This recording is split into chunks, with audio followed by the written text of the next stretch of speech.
Então, vamos continuar, né, com o nosso percurso. E hoje a carta é o povo em pé, né? E olha que curioso, a gente estava falando agora, né, na nossa conversa a respeito dessa vivência da árvore, né? A gente já fez, parece que a gente já estava chegando, né, no tema da carta de hoje. Eu acho que é bem legal a gente estar fazendo a sequência das cartas do Caminho Sagrado, porque a gente vai vendo que a sequência tem uma lógica também, né? Tem um conhecimento, tem um aprendizado que ele vai sendo cumulativo, né? Tem uma linguagem que fala também na sequência. Então, mesmo que, claro, as cartas, quando a gente trabalha elas no nível de sincronicidade, a gente vai buscando, sorteando as cartas. E no caso agora a gente está fazendo o percurso carta por carta, né? Então, também a gente está tendo a chance de ver que elas têm uma evolução no pensamento, na reflexão. E o povo em pé, né? São as árvores, na realidade, é toda uma reflexão concreta e simbólicas a respeito das árvores, né? Porque o que eu percebo é que a linguagem que o livro traz, né? Ela, às vezes ela é metafórica, mas às vezes ela está falando de coisas concretas também. Então, quando o livro fala de povo em pé, está falando das árvores. Então, eu gostaria de trazer para vocês, né, essa frase, raízes e asas, né? E que eu acho que esse capítulo, mesmo que ela não tenha usado essa terminologia, raízes e asas, eu acho que a gente está falando um pouquinho disso, né? Então, essa capacidade de voar, né, ela tem a ver com as nossas raízes. Então, quando a gente está bem plantado no solo, né, quanto mais profundamente, mais enraizados a gente está, maior a capacidade de voo, mais fortes estão as nossas asas, né?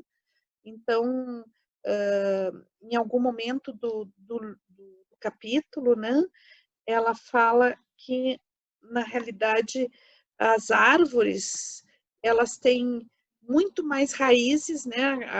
A quantidade de raízes frente à copa da árvore é muito maior. Então, o que a gente vê da árvore acima da terra não corresponde exatamente ao que ela tem abaixo, né? Então, o abaixo é muito grande, né? Tem muitas raízes, a quantidade de raízes é muito grande. E daí, metaforicamente falando, né, a gente vai colocar as raízes como a nossa base existencial também. Então, e eu acho que quando ela pega as árvores, né, para como metáfora, né, ela está falando da metáfora da abundância, porque ela vai falar das árvores como doadoras. Então, esse capítulo tem duas bases importantes, que são as raízes e os frutos da árvore, né? Ela inicia colocando muito sobre os frutos e o quanto as árvores são abundantes, porque elas dão os frutos sem querer nada em troca, né? O propósito da árvore é dar os frutos. E ela não está avaliando para quem quer os frutos, né? Ela simplesmente doa esses frutos. Então, a árvore ela representa aqui uma dimensão de abundância. É uma conexão com um, um nível muito profundo de abundância, porque muitas vezes, né, a gente pode pensar que abundância significa ter muitas coisas. E daí eu faço muito relação com o que a gente estava falando anteriormente, a questão do desapego, né? Quando vocês fizeram uma dança de outono e se conectaram com o desapego. Então, quando a gente tem que deixar coisas, né? muitas vezes vem o medo de deixar as coisas, porque existe como um receio de que, bom, eu vou deixar essas coisas e depois eu não vou ter outras. Eu acho que na fala de vocês hoje veio muito isso, né? Essa coisa, bom, mas o que eu vou ter depois de tudo isso? O que vai acontecer depois, né? Eu estou deixando todas essas coisas e será que vai frutificar, né? Tudo que a gente está vivendo. E assim, dentro de uma sementinha, pessoal, uma sementinha de uma árvore, já existe os frutos, porque o fruto da árvore vem de dentro dela, né? Então, os frutos, a capacidade de dar frutos, ela não é algo que vem de fora e dá essa capacidade, né? A capacidade de dar frutos já está na árvore.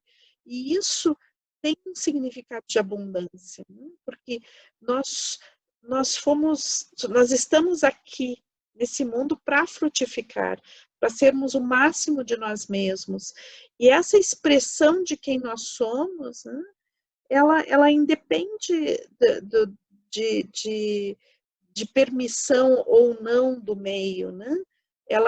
Nós podemos ser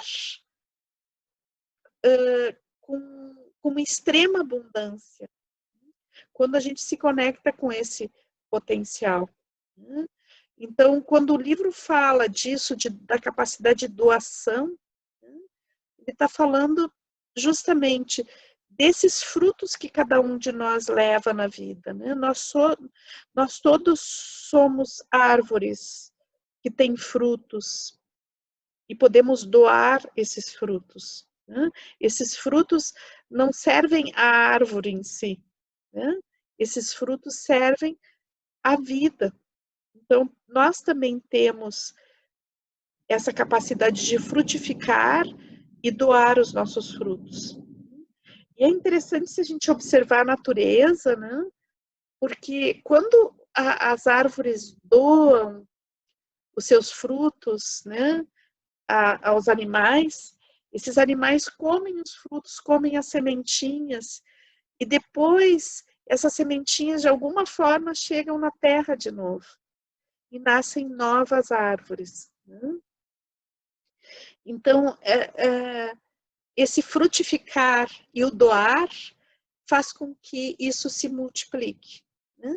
Quando a gente tem medo de doar os nossos frutos, medo que nos tirem alguma coisa, medo que nos falte, né?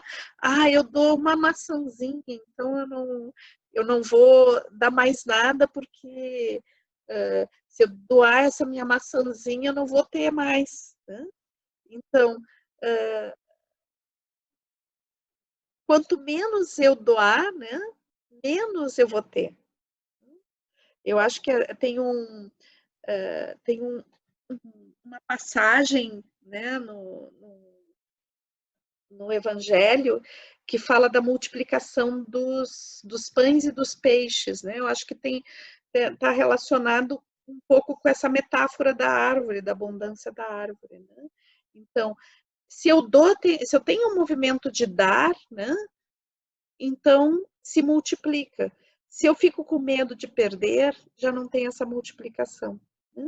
Então, quando a plantinha dá o fruto, esse fruto tem sementes, e eu dou o fruto, daí existe a multiplicação, né?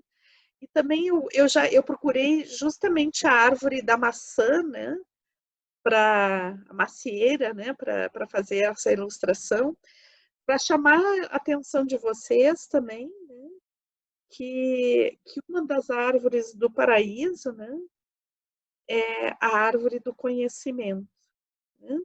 Então, que a árvore também está relacionada à sabedoria. Então, quando se fala em doar-se, né, doar algo, doar os meus dons, né, é importante que a gente relacione isso com prazer. Então, nada do que a gente doa pode ser doado se não houver um prazer disso, né? tem que ter, o que significa esse prazer? Isso que eu dou tem que ter um significado para mim, né? Tem que me fazer bem dar coisas, né? Dar o que vem de mim. Porque aqui não se trata exatamente de dar um objeto, mas é doar algo que vem de dentro de mim. Assim como os frutos vêm das árvores, né? Uma coisa importante, né? O dar e o receber sem exaurir. Então, essa doação, né? Eu vou doar. Tem uma passagem do livro que ela diz assim: bom, tu vai lá retirar os frutos das árvores, né? Chega uma hora que a árvore não larga mais os frutos. Por quê? Porque ela não pode exaurir, né? Porque tem que ter frutos para todas as espécies. Eu não posso ter o fruto só para mim, né? Então, às vezes, eu acho que o ser humano faz muito isso, né? Eu descobri uma árvore que dá frutos, então eu vou lá tirar todos os frutos da árvore, né? E me esqueço de que outros seres necessitam desses frutos também. Então, o dar e o receber, ele não pode ser uma coisa de tirar vantagem de uma situação, né? Eu vou dar aquilo que eu posso dar e vou receber aquilo que eu necessito, né? Eu não posso doar mais do que eu tenho. Eu não posso me exaurir para doar, mas eu também não posso ficar querer tudo, né? Buscar coisas que eu não necessito, né? Ir além daquilo que eu necessito. Então, ter essa conexão com o que realmente eu necessito e buscar aquilo que eu necessito, não mais do que isso. Eu me lembrei agora um pouquinho também dos caminhos de Santiago, que eu já fiz, né? E que em alguns lugares do caminho de Santiago, por exemplo, tu vai num albergue, né, para dormir, e lá tem uma caixinha, né, que é a caixinha de doações para tu dormir. Tu dá quanto tu pode, mas aquela caixinha também, se tu estiver precisando, tu pode retirar, né? E existe uma confiança que tu vai dar quanto tu pode e tu vai retirar se realmente tu tiver necessidade, né? Então, eu acho bem bonito isso, porque não é a ética que a gente está acostumado, né? Dentro da nossa cultura existe muito uma ética de, bom, vou retirar o máximo que eu posso, né? E, e não pensar nos outros, né? E daí vem a questão, vou de novo trazer a questão dos índios norte-americanos, né? Porque eles tinham o hábito de pensar em tudo que eles faziam, eles pensavam até a 7ª geração. Então, quais são as consequências dos meus atos? Isso que eu estou fazendo agora, como vai ressoar até a 7ª geração? É pensar na vida e não no próprio umbigo.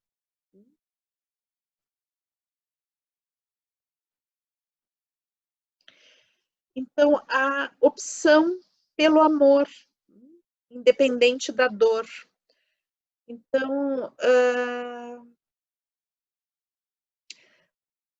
que quer dizer isso exatamente, né? É a gente poder não se identificar com aquilo que a gente está perdendo, né? Não se identificar com a dor da perda, não se identificar com a dor do coitadinho, daquela pessoa que foi vítima de algo, né?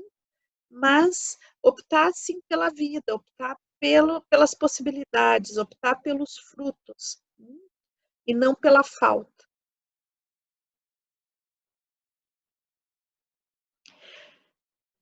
E eu acho que essa carta das que a gente estudou até agora, ela é a que traz mais a questão da ecologia, né?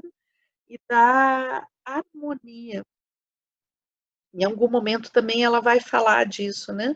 Da questão da harmonia. E eu acho não sei se nesse grupo eu já comentei sobre isso, né? Mas assim, o Rolando Toro, o criador da biodança, ele sempre falava assim de que ele não queria ajudar as pessoas a chegar em equilíbrio, né? Porque ele não acreditava no equilíbrio, mas ele acreditava sim na harmonia. Então, a gente poder pensar que a harmonia ela é um conceito musical e que o que significa harmonia, né? Ela é um conjunto de muitos fatores, de muitos instrumentos, né? De muitas mensagens que juntas formam uma unidade. Então, a natureza em si ela não é equilibrada, mas ela é harmônica. Então, é, o sentimento de paz, de harmonia, ele tem a ver com esse estado onde as várias coisas vão compor uma unidade. Se a gente pensar, né, em Gaia como o nosso planeta, Gaia como um ser vivo, né? Existe essa hipótese, a hipótese de Gaia, que diz que a Terra que é o nosso planeta, Terra é um grande ser vivo, né? Então, a vida de Gaia depende de uma relação harmônica entre todos os seus elementos. Se a gente pensar na questão do equilíbrio, né? O equilíbrio, quando ele é absoluto, ele está mais ligado à morte do que à vida, né? Porque a coisa mais equilibrada que existe é um ser que já perdeu a vida, né? Então, existe sim um equilíbrio que é um equilíbrio que está toda hora se transformando, né? Esse equilíbrio que toda hora está se transformando, o princípio básico dele é a harmonia.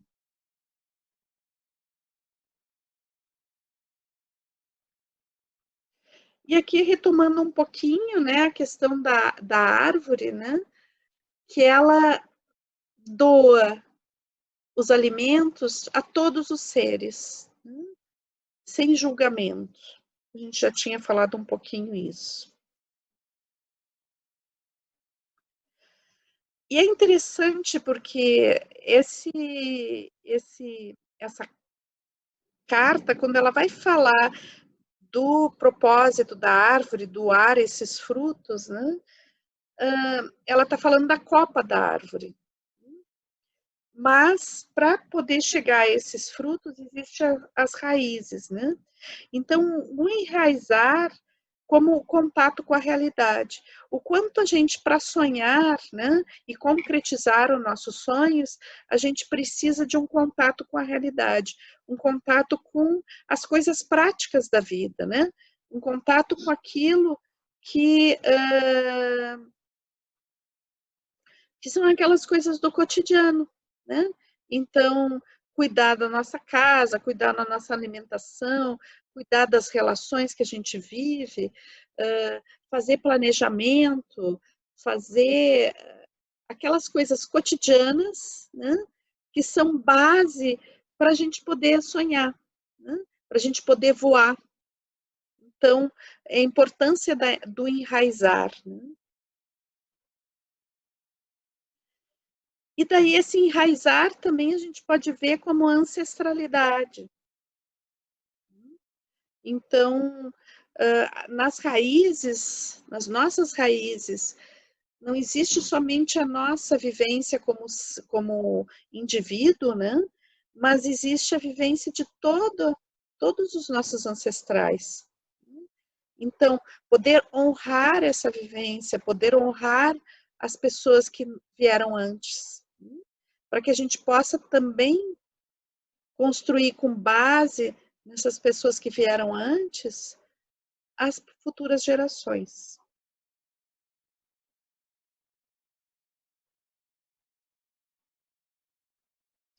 Então, só queria fechar o nossa palestra de hoje, né, colocando assim que plantar sonhos significa fazer nascer raízes. Então, às vezes, quando a gente está plantando um sonho, a gente olha para o céu, né? E diz, bom, eu quero chegar lá em cima, eu quero estar plena, eu quero dar muitos frutos, né? Mas, na realidade, se eu não tiver as raízes, se eu não me fixar no solo, dificilmente eu vou dar os frutos, né? Dificilmente eu vou chegar lá no céu.